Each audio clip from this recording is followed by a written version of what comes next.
proxy password.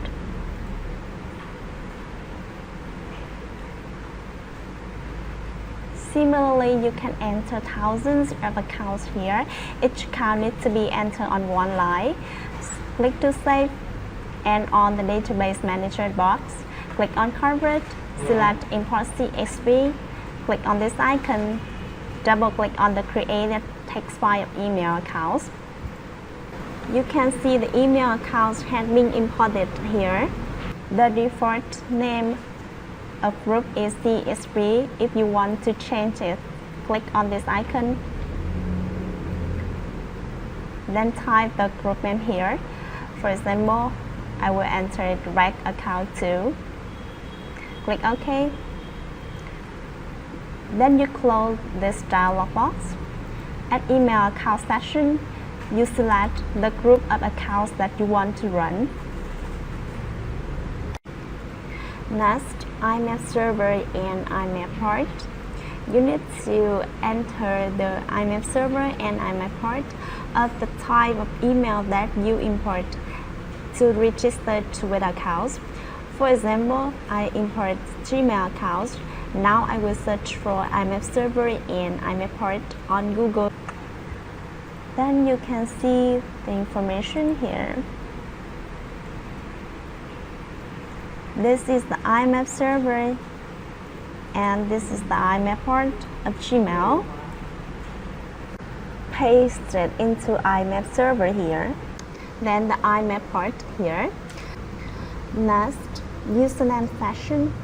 The bot will use the username you set up in this session to create Thread account. You can leave this session as the default. The bot will create username or Thread account randomly. To see the default username, you click on this icon. Then click on Edge Test. These are the default username that the bot will use randomly to create Thread accounts. To customize the username, you click on this icon too. Then you will enter the username that you want to use here. You can use the spin text format.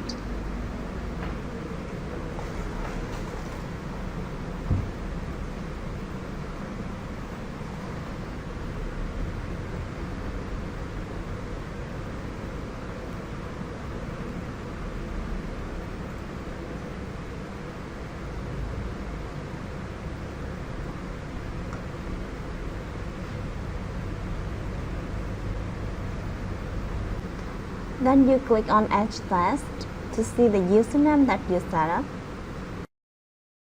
Similarly, you will set up password, first name and last name session, or you can leave these sessions at the default. Finally, you click OK.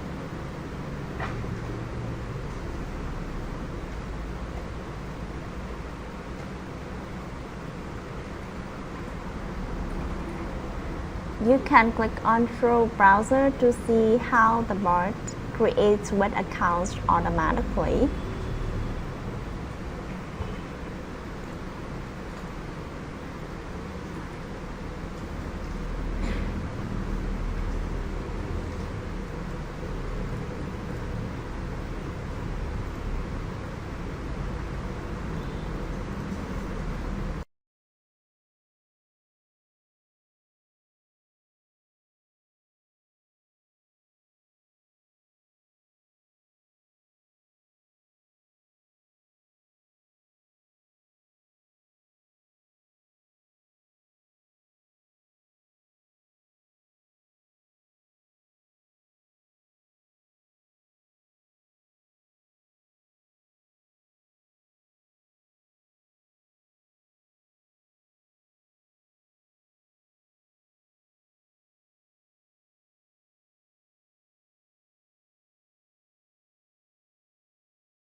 After creating an account successfully, you click on this icon later, and then you will see the username and password of the Twitter accounts will be updated automatically here.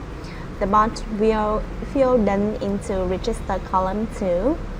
To export this result, you will click on Convert, select Export CSV or Export SLS.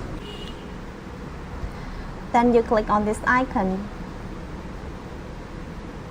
Select the text that you want to save the file. Then enter the file name here. Then click Save. Then click OK. These demonstrated above are instructions on how to use our Twitch account creator to create bunch Twitch accounts automatically. You can visit qandabot.com to see more useful software. Thank you very much for your time. See you in the next video.